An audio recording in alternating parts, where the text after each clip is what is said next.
Hello guys, आपका मेरे channel smart study में स्वागत है। आज हम डायरेक्टरेट ऑफ एजुकेशन की तरफ से दी जाने वाली वर्कशीट नंबर 41 करेंगे, जो कि क्लास 8 की है और सब्जेक्ट है सोशल साइंस। ये वर्कशीट 31 दिसंबर 2021 की है।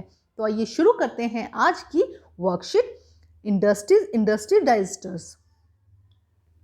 आज की वर्कशीट में हम देखेंगे in industries accident disaster mainly occur due to the technical failure और irresponsible handling of the hazards material. देखो क्या कहा जा रहा है कि आपने कई बार सुना होगा किसी फैक्ट्री में या किसी इंडस्ट्री में कोई मतलब किसी तरह का गैस लीक हो गई, किसी तरह की दिक्कत हो गई, जिससे बहुत सारे लोगों को दिक्कतें हो जाती है। अभी कुछ टाइम पहले भी ऐसा ही हुआ था, लॉकडाउन के थ्रू भी ऐसा, लॉकडाउन के दौरान भी ऐसी चीज़ें हुई थी।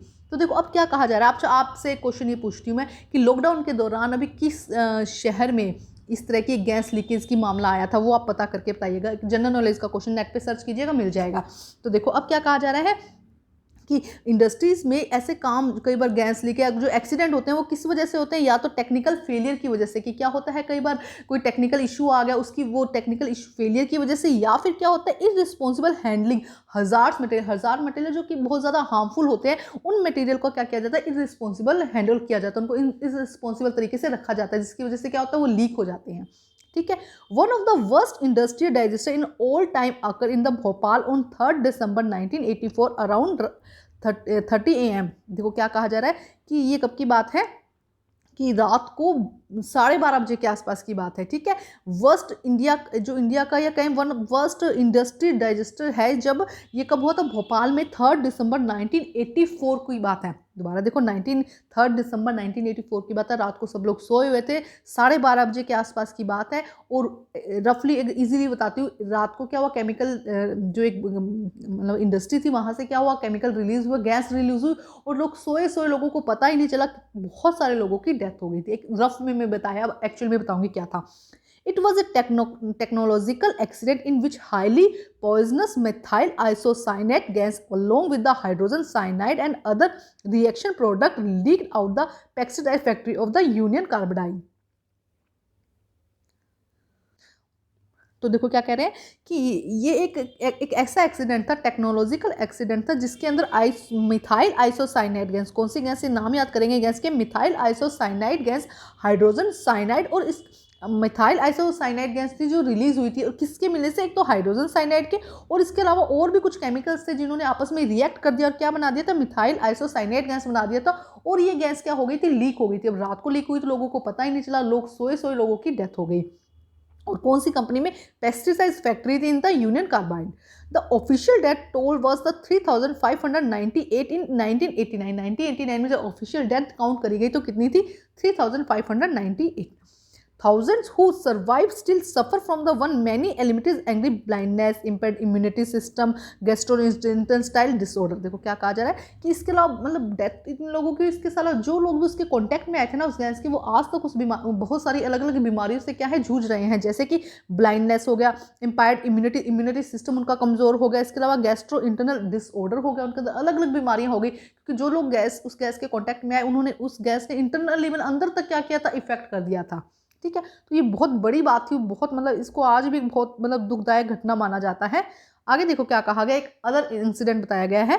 इन other incident on 23 December 2005 due to the gas well blown in the ग्योरगाना चोंगिंग चाइना की बात है ये। 243 people died, 9000 were injured and 64,000 were inoculated. देखो क्या कहा जा रहा है कि 23 दिसंबर 2005 की बात है। वहाँ पे भी क्या होता है, इसी तरह से विस्फोट हो गया था, एक ब्लाउंट विस्फोट हो गया था, जिसमें कितने 243 लोग, 243 लोग क्या हुए थे, डेथ हो गई थी, 9000 इंजर्ड हुए थे, और 64,000 लोग थे वो इफेक्ट हुए थे उससे।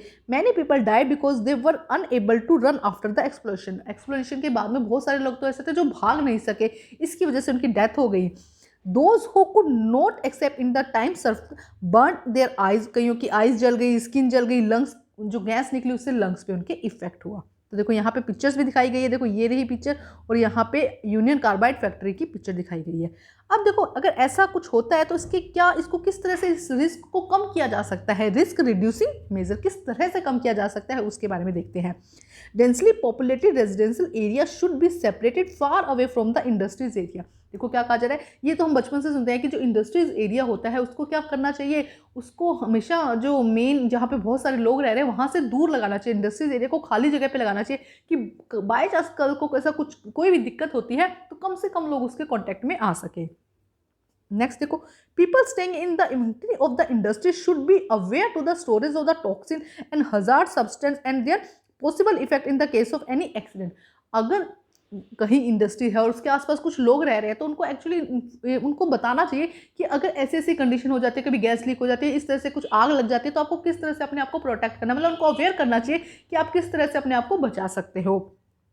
Fire warning and the fighting system should be improved. क्या करना चाहिए कि फायर वार्न, अगर आग लग जाती है उसको उसके लिए अलार्म लगा दो जिससे लोग फटाफट अपने आप को सेव कर सकें।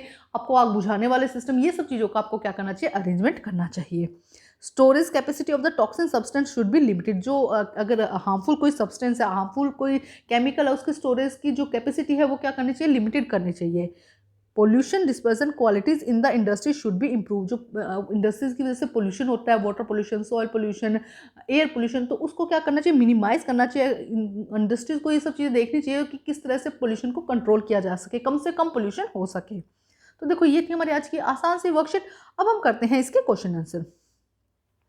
क्वेश्चन नंबर 1 में देखो क्या कहा गया, what is the main reason of the industry disaster. क्या रीजन होता है, मेन रीजन क्या है। देखो दो ही रीजन है, या तो क्या होता है टेक्निकल फेलियर होता है या फिर irresponsible handling of hazard system. तो यहाँ से देखो आंसर नंबर 1 हो जाएगा, disaster mainly occur due to the technical failure and the irresponsible handling of the hazard material. ये हो जाएगा फर्स्ट क्वेश्चन का आंसर। अब करते हैं question number 2। What was the main reason for the industries digester of the occur in Bhopal 1984। क्या उसका main reason क्या था वो आपको बताना है। तो देखो यहाँ से आप लिखेंगे, ये देखो आंसर नंबर 2 बहुत ही आसान है, इजीली दिया गया है।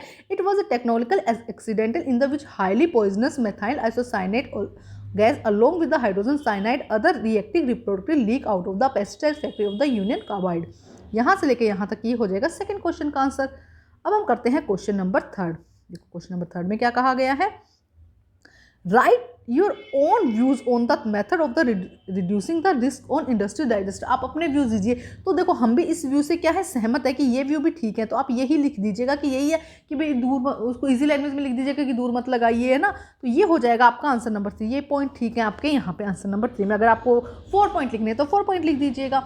तो ये थी हमारी आज की वर्कशीट। और मैंने वर्कशीट के स्टार्टिंग में एक क्वेश्चन पूछा था कि पता कीजिए कि इस लॉकडाउन के दौरान कहाँ कौन सा ऐसा सिटी थी जहाँ पे गैस लीक हुई थी, उसके बारे में आपको बताना है। तो आप कमेंट करके मुझे कमेंट करके बताइएगा, आपकी जनरल नॉलेज भी बढ़ेगी। आप नेट पे सर्च कीजिए इस बारे में। तो अपनी वर्कशीट को कंप्लीट कीजिए, वर्कशीट को कंप्लीट करके अपने टीचर को ज़रूर चेक करवाइए और प्लीज़ मेरे चैनल को लाइक कीजिए, सब्सक्राइब कीजिए और शेयर कीजिए। Thank you guys.